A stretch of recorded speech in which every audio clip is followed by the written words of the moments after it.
Hello दोस्तों, welcome to my channel. मैं हूं एडवोकेट सादिक शेख और स्वागत है आप सभी का एक और महत्वपूर्ण वीडियो में आपके अपने लीगल न्यूज 195 चैनल पर। आज हम एक बेहद महत्वपूर्ण विषय पर बात करने जा रहे हैं, पारिवारिक समझौता यानी फैमिली सेटलमेंट। जब परिवार में संपत्ति को लेकर कोई विवाद खड़ा होता है तो सबसे सरल समाधान माना जाता है पारिवारिक समझौता। लेकिन क्या हर पारिवारिक समझौता कानून की नजर में वैध माना जाता है? क्या होता है? कब मान्य होता है? रजिस्ट्रेशन जरूरी है या नहीं? और अगर कोर्ट में इसे चुनौती दी जाए तो उसे कैसे साबित किया जाए? इन तमाम पहलुओं पर हम इस वीडियो में गहराई से चर्चा करेंगे। पारिवारिक समझौता क्या होता है? उसे कानूनी रूप से वैध कैसे बनाया जाए? कोर्ट में पारिवारिक समझौते की मान्यता कब और कैसे मिलती है? और एक ताजा हाई कोर्ट जजमेंट जो इसे विस्तार से स्पष्ट करता है। तो चलिए शुरू करते हैं आज का यह महत्वपूर्ण वीडियो। सेक्शन 1, पारिवारिक समझौता क्या होता है? देखिए दोस्तों, भारतीय समाज में पारिवारिक रिश्तों की बड़ी अहमियत है। लेकिन जब संपत्ति की बात आती है तो कई बार यही रिश्ते विवाद में बदल जाते हैं।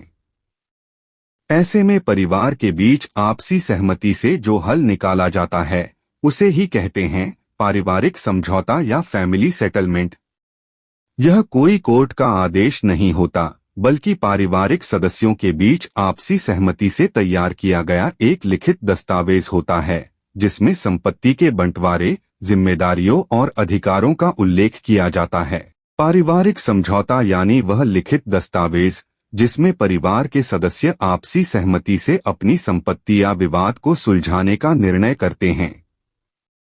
इसमें यह साफ लिखा जाता है कि किसे कौन सी संपत्ति मिलेगी, किसकी क्या जिम्मेदारी होगी और भविष्य में कोई विवाद न हो, इसके लिए सभी सदस्य इस पर सहमत होते हैं।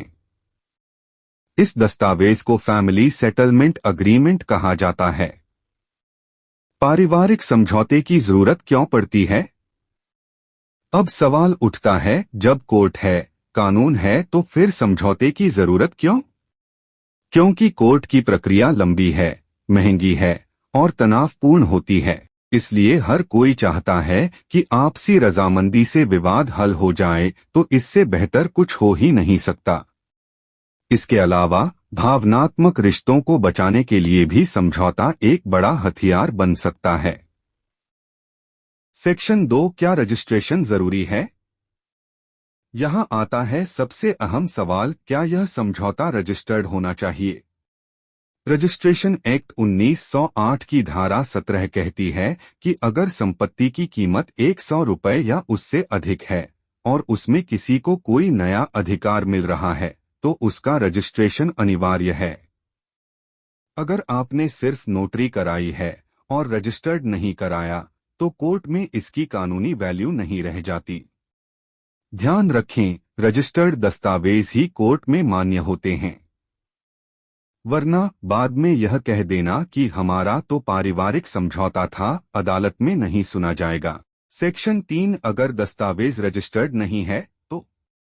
अगर पारिवारिक समझौता रजिस्टर्ड नहीं है तब क्या करें? रजिस्ट्रेशन एक्ट की धारा 49 के अनुसार ऐसे दस्तावेज को कोलैटरल पर्पस यानी अप्रत्यक्ष उद्देश्य के लिए उपयोग किया जा सकता है, जैसे कब्जा दिखाना, नियत बताना इत्यादि। लेकिन इसके लिए आपको एक कुशल वकील की जरूरत पड़ेगी जो सही कानूनी रणनीति बना सके।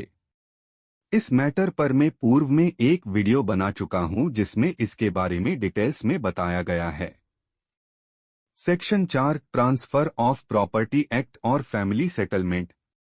अब हम आते हैं एक और महत्वपूर्ण कानून पर, ट्रांसफर ऑफ प्रॉपर्टी एक्ट।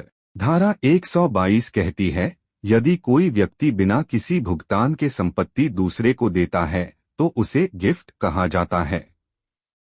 धारा 123 यह कहती है, यह गिफ्ट तभी मान्य होगी जब उसे डोनर के जीवनकाल में एक्सेप्ट किया जाए। अब आप सोच रहे होंगे, यह तो गिफ्ट डीड की बात हो गई, इसका फैमिली सेटलमेंट से क्या संबंध? तो समझिए, फैमिली सेटलमेंट में भी वही नियम लागू होते हैं जैसे कि गिफ्ट डीड में होते हैं, यानी एक्सेप्टेंस जरूरी है, रजिस्टर्ड होना जरूरी है, सभी पक्षों की सहमति जरूरी है। सेक्शन 5 कब्जा जरूरी है क्या? मान लीजिए आपकी संपत्ति आपको पारिवारिक समझौते में मिली है, लेकिन उस पर आपका कब्जा नहीं है। उत्तर है हाँ, आपका अधिकार वैध रहेगा, क्योंकि सेटलमेंट के बाद आप उसका हकदार हो जाते हैं, कब्जा भले देर से मिले। तो भी अगर दस्तावेज रजिस्टर्ड है, गवाह मौजूद हैं, तो आपका हक कानूनी रूप से सुरक्षित है। सेक्शन 6 गवाह और इंडियन एविडेंस एक्ट। अब बात करते हैं भारतीय साक्ष्य अधिनियम यानी इंडियन एविडेंस एक्ट की, जिसे अब भारतीय साक्ष्य अधिनियम 2023 में बदल दिया गया है। पुराने एक्ट के सेक्शन 68 के अनुसार अगर फैमिली सेटलमेंट को कोर्ट में पेश किया जाता है तो उसमें मौजूद गवाहों में से कम एक गवाह को कोर्ट में बुलाना आवश्यक है, जिससे यह साबित किया जा सके कि दस्तावेज सही तरीके से बनाया गया है। Section 7 case law, Kerala high court का ताजा निर्णय।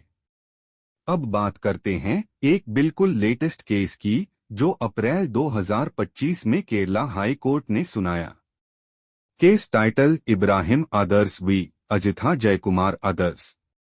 अपील संख्या RFA 9491/2025।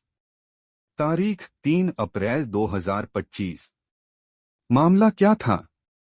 रामचंद्र नामक व्यक्ति ने जीवन काल में एक संपत्ति फैमिली सेटलमेंट के तहत किसी सदस्य को दे दी, लेकिन उसके बाद उसकी पत्नी और बच्चों ने उस प्रॉपर्टी को तीसरे व्यक्ति को बेच दिया। अब उस व्यक्ति ने कोर्ट में दावा किया कि यह गलत है, क्योंकि संपत्ति पहले ही मुझे फैमिली सेटलमेंट में दी जा चुकी थी। फैसला क्या हुआ? केरला हाई कोर्ट ने कहा कि ट्रांसफर ऑफ प्रॉपर्टी एक्ट की सभी शर्तें जो गिफ्ट डीड पर लागू होती हैं, वे फैमिली सेटलमेंट पर भी लागू होती हैं। अगर दस्तावेज वैध है, रजिस्टर्ड है और एक्सेप्ट किया गया है तो उसका उल्लंघन नहीं किया जा सकता। तो दोस्तों, उम्मीद करता हूं कि अब आपको स्पष्ट हो गया होगा कि पारिवारिक समझौता फैमिली सेटलमेंट कैसे बनाना चाहिए, उसमें कौन कौन से कानूनी प्रावधान जरूरी हैं, और यदि कोर्ट में मामला जाता है तो उसे कैसे साबित किया जा सकता है। अगर आप इस जजमेंट की कॉपी पाना चाहते हैं तो हमारे दिए गए व्हाट्सएप नंबर पर संपर्क कर सकते हैं। अगर वीडियो में दी गई जानकारी आपके लिए उपयोगी रही हो तो कृपया वीडियो को लाइक करें, ज्यादा से ज्यादा लोगों के साथ शेयर करें और अपने सवाल या सुझाव कमेंट सेक्शन में जरूर लिखें। ऐसी ही लीगल जानकारी पाने के लिए चैनल को सब्सक्राइब करें और बेल आइकन दबाना न भूलें। मैं हूं एडवोकेट सादिक शेख, मिलता हूं अगली महत्वपूर्ण जानकारी के साथ। धन्यवाद। जय हिंद।